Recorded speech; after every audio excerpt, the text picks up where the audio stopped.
prescreveu não significa que vai ser para sempre. É como se fosse uma prescrição de remédio. Então, às vezes, vai ter que tomar naquele momento a fórmula.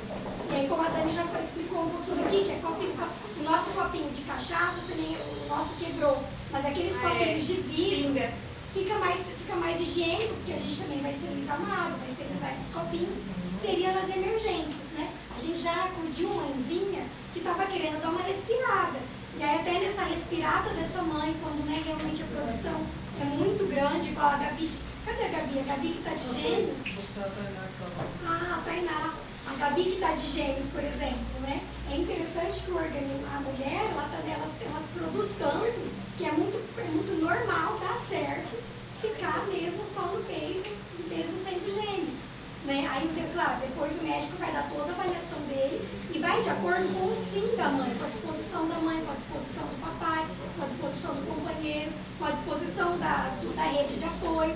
Porque o que a gente teria que pensar? A gente sabe que não é assim, mas a gente tem que pensar que tem que ser no mínimo trio.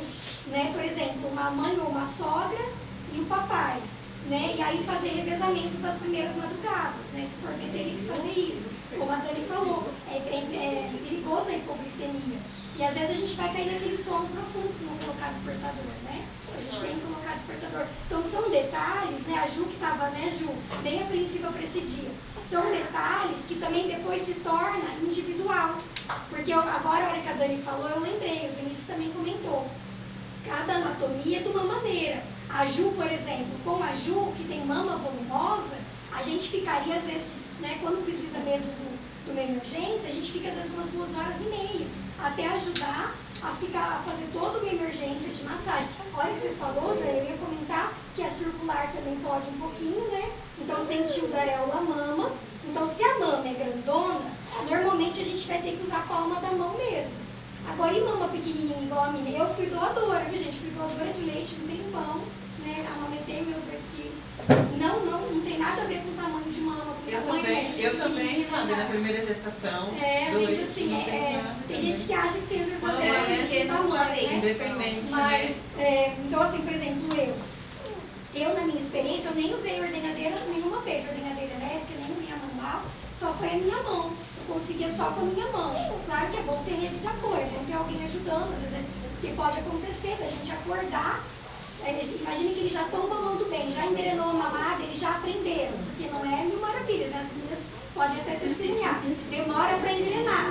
E às vezes a gente pode acordar com a mama vermelha, por exemplo, só vermelha. E aí a gente aproveita, né, Dani, para lembrar. Também é interessante, nessas horas que está vermelha, é interessante ter uma fraldinha de pano. Você tem também na farmácia pronta essas compressinhas, mas pode molhar ali uma fraldinha de pano, molhar ela, deixar só um pouquinho assim no congelador e já tirar e deixar ela um pouquinho antes de começar a massagem. Compressa sempre fria. Sempre a gente fria, tem, sempre fria. na hora que está muito quente, se a gente pensa assim, nossa, para baixo do chuveiro, que vai cair aquela aguinha morta e vai aliviar. Na hora pode até aliviar, mas depois vai doer muito. Então, a mastite, que às vezes quando veio o peito dolorido, vermelho, fica quente, não se faz compressa e nem deixa a água lá do banheiro quente cair no seio. Faça uma compressa fria de no máximo 5 minutos para a gente não fazer um efeito rebote, parar aquele leite, só para dar uma aliviada. A água quente ela não vai ajudar, então sempre a compressa fria, igual a Fá falou. Isso. Lembrando que então os antigos falavam, vai no chuveiro quente, vai no chuveiro morno. É para quando não descer o colostro. Para quando a mamãezinha está demorando, porque pode acontecer de demorar para vir o primeiro leitinho, a descidinha do colostro. Porque o colostro, a gente, né, muita gente não enxerga nada, e aí a pessoa está aí do seu lado e fala que o neném não está mamando nada. Mas aquele colostro é a primeira vacina do neném, meio transparente, meio amarelo, tem hora que está meio amareladinho, por isso que o neném vai toda hora para a mama. Então, dentro da maternidade, dentro do hospital, em primeira semana, por exemplo, é claro que a pojadura acontece mais ou menos 72 horas e até menos, né, Dani? Dependendo da mãezinha. Se é parto normal, às vezes vem mais rápido. Então, o que acontece com esse momento? O que a gente tem que pensar também? Tem mamãe que fica preocupada de alguma doença que ela já teve, por exemplo, mas será que, né, eu até fiz uma visitinha e a pessoa já tinha feito cirurgia bariátrica e teve muita anemia, por exemplo. É claro que é o médico que vai responder, tá, gente? É é o médico que vai sempre avaliar, que vai falar se vai continuar no peito. Mas, o que a gente tem que lembrar do colostro e do leite materno? Tudo que você teve de doença, de gripe, por exemplo, aqueles anticorpos vão estar no leite materno.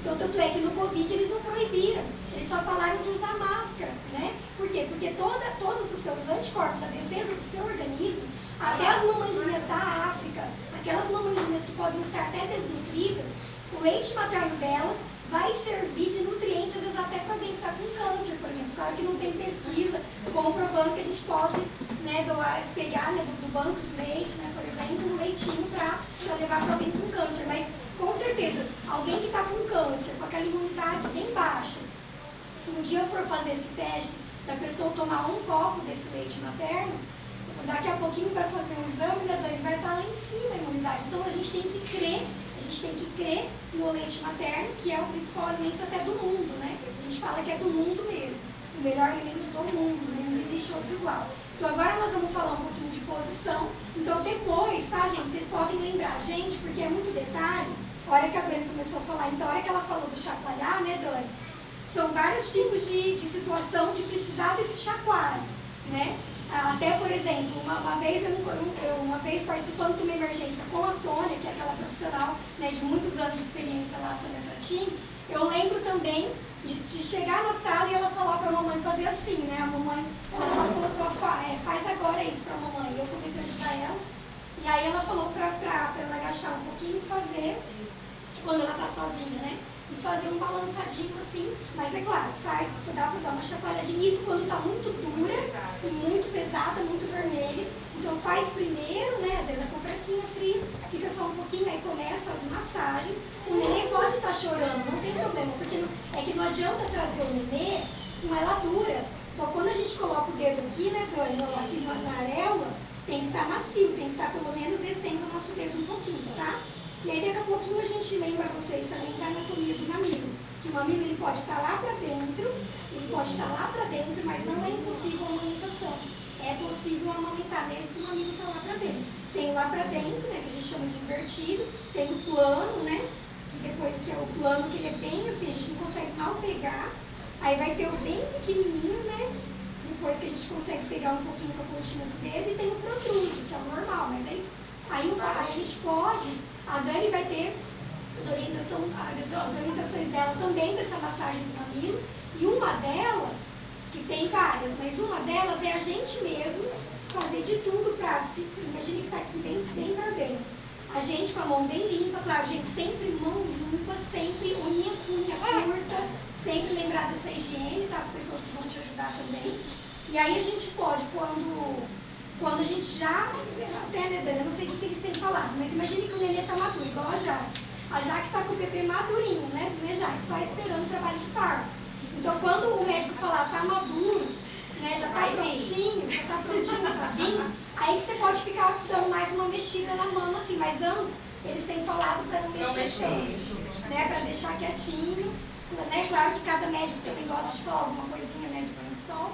Mas então aqui, lembrando, um pequeno exercício, ó, a gente vai com a ponta do dedinho, né, segurar aqui, isso quando o bico está muito para dentro, ou bem plano, ou, né, a gente segura ele um pouquinho, e a gente pode fazer o quê? Unha curta, hein, gente? A gente pode fazer como se fosse um volume de rádio, e aí a gente vai fazer uma torçãozinha, assim, claro que pode doer, tá, gente? Por isso que é bom ter alguém do lado, porque aí alguém do lado fica mais forte para fazer do que a gente na gente mesmo, tá? E aí vai fazer ali, conta até 15, dá um intervalinho. E claro que tem várias outras técnicas, tá bom? Então assim, por isso que a gente, o GAMI, né, ele existiu pra gente fazer de tudo para estar presente. Não adianta a gente achar que sozinha vai dar certo, não, né? Precisa procurar, né, as redes, precisa procurar os postos, precisa procurar, né, no caso a gente que é o GAMI, precisa procurar consultores de amamentação. E lá na maternidade, hoje em dia, já é 24 horas também esse plantão de médico na maternidade. Claro que a gente, quando a gente fala isso lá para a equipe, por exemplo, é claro que elas não vão dar conta se aparecer um monte de mãe na madrugada para isso, né? Mas por isso que existe o posto de saúde, né? Por isso que o nosso sonho do GAMI é ter plantão, que ainda não tem, um plantãozinho de amamentação ainda não tem. Mas vamos continuar aqui falando um pouquinho de posição. E aí a mamãezinha que puder levantar a mão, a gente quer que venha aqui na frente um pouquinho, pode ser? Se vocês acharem que o nenê está disposto a mamar um pouquinho, tá? Eu vou sentar aqui um pouquinho e mostrar para vocês algumas posições. Se você quiser, se você quer mostrar isso mesmo, né? Eu quero... Vamos lembrar só da Gabi voltou, né? Então, da Gabi que está de gêmeo, gente, só antes que a gente esqueça, é super interessante a gente saber quando tem gêmeos. Quando tem trigêmeos é uma outra história, mas se tiver um monte de gente ajudando, 4 gêmeos, um monte de gente ajudando, e tem que ter banco de leite, né? Banco de leite todo leite. Mas assim, só lembrando, né, Dani,